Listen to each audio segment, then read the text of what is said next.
Bonsoir à tous et bienvenue dans cette nouvelle vidéo où nous abordons un sujet aussi grave qu'urgent, la descente aux enfers de la Guinée sous le régime dictatorial de Mamadi Doumbouya.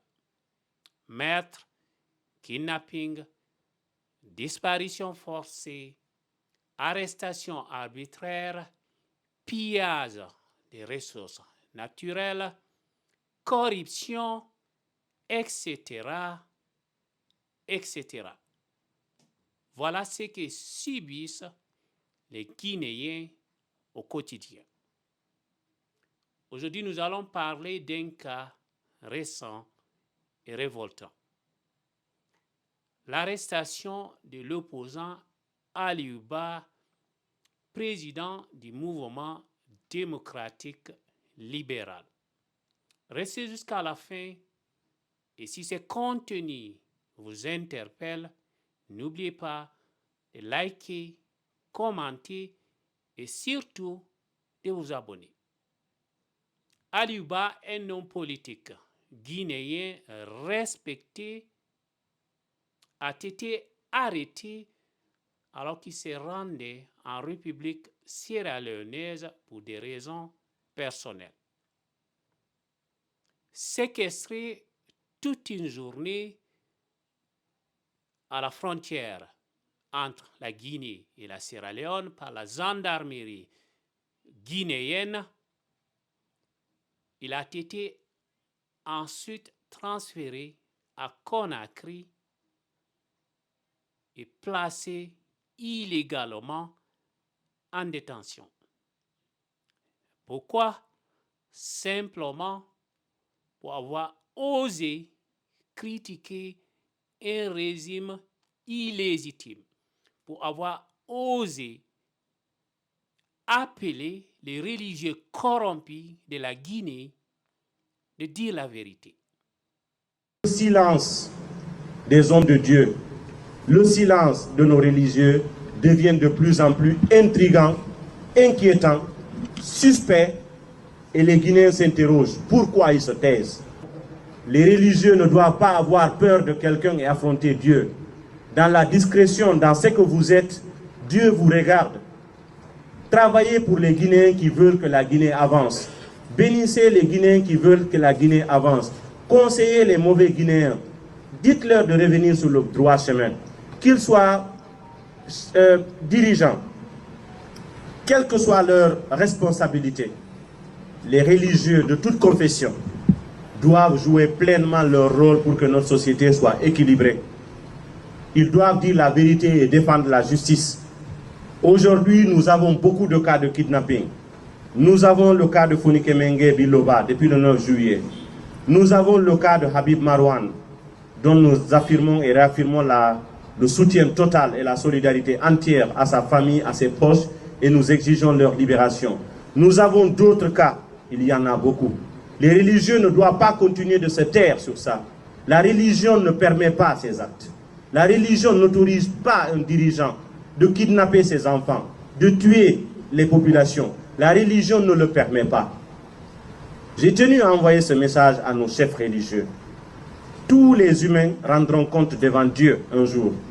N'attendez pas que ce pays bascule pour que vous reveniez jouer aux sapeurs-pompiers. Les Guinéens attendent de vous. Tous les vendredis, tous les dimanches, nous sommes derrière vous, dans les mosquées, dans les églises. Nous prions parce que nous croyons en vous. Mais nous ne pouvons continuer de croire en vous que lorsque vous craignez Dieu et que vous défendiez la vérité, vous défendiez la justice dans ce pays. Cette arrestation d'Aliou Ba s'ajoute à une longue liste d'actes répressifs visant à museler toute voix dissidente en République de Guinée. Doumbouya, ses parents et son clan n'hésitent pas à utiliser la force brute pour maintenir leur emprise sur le pays. Depuis son coup d'État illégitime de 2021, Mamadi Doumbouya a transformé la République de Guinée en une prison à ciel ouvert. Les journalistes sont muselés, les radios indépendantes fermées et les opposants politiques traqués sans relâche.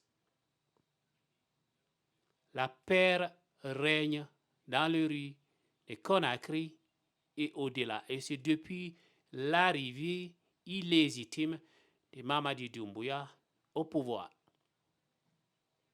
Mais ce n'est pas tout. Sous ce régime, les ressources naturelles de la République de Guinée sont pillées sans vergogne.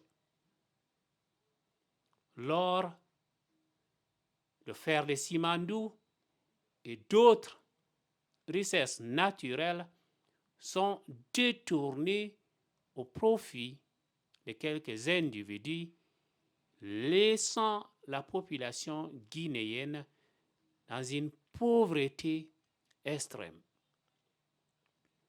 Ce qui rend cette situation encore plus révoltante, c'est le soutien implicite de certains pays étrangers. Doumbouya, marié à une Française, comme vous le savez, bénéficie d'une forme de protection tacite de la France. Récemment, des militaires français ont été envoyés en République de Guinée, prétendument pour des missions de formation. Mais en réalité, c'est pour renforcer un régime oppressif et dictatorial en place. Pendant ce temps, les richesses guinéennes disparaissent. La Banque centrale de la République de Guinée a récemment signalé la disparition de 4 tonnes d'or, évaluées à plus de 500 millions de dollars. 500 millions de dollars, cet argent pouvait faire beaucoup pour la République de Guinée. À cela s'ajoute le scandale de 100 millions de dollars volés dans le projet Simandou. Nous, Africains, devons aussi faire notre autocritique. La corruption et le détournement des fonds publics sont une fatalité pour le continent.